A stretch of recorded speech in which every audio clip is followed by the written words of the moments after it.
आज पावन कथा देवी भागवत की आप सुनने आए हैं। तो राजा प्रद्युम्न की कथा चल रही है।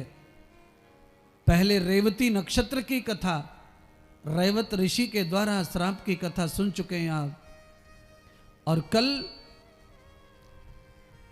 पहला दिन आप दो कथाएं कल आप सुन चुके। महत्व, देवी का महत्व क्या है, देवी कथा का महत्व क्या है। तो आपके जीवन में पुत्र चाहिए श्रेष्ठ, तो भी कथा महत्वपूर्ण है। और आपका दुष्ट औलाद को सुधारना हो तो भी ये अनुष्ठान, ये व्रत उपवास अनिवार्य है। आपके जीवन से कुछ खो गया है, कोई यश चला गया है, कीर्ति चली गई है, पत्नी चली गई है, सामान चला गया है, तो भी देवी नवरात्रि का जो व्रत है, उपास है, कथा है, ये बहुत महत्वपूर्ण है। खोया हुआ जीवन भी वापस आता है नवरात्रि की 9 तिथियों में व्रत करने से, कथा श्रवण करने से।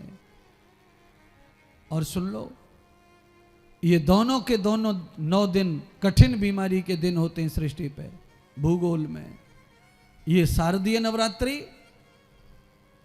दशहरा के दिन सर्दी शुरू हो जाएंगी और सर्दी से पहले ये बीमारी का दिन चल रहा है। घर घर में खटिया पड़ी हैं, बुखार, डेंगू, मलेरिया।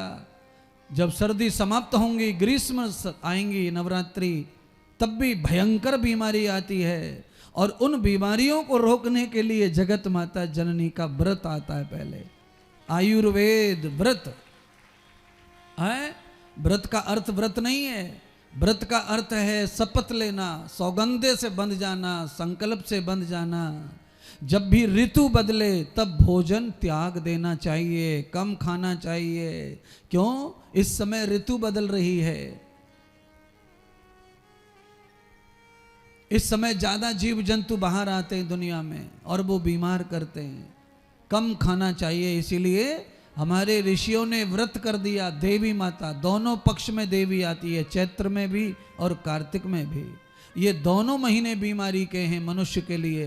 बीमारियों से, कलेश से, दुख से, इन सब से मुक्ति के लिए हमें देवी पुराण की कथा सुननी ही चाहिए। व्रत उपवास 2 दिन, 3 दिन, 5 दिन, 8 दिन, 9 दिन करना चाहिए।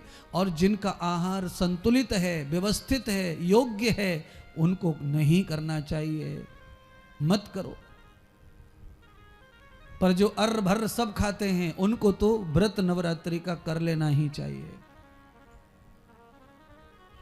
शरीर की शुद्धि, विचार की शुद्धि, जीवन की शुद्धि, आपके अनन्य समस्त जीवों की शुद्धि प्राप्त हो जाती है।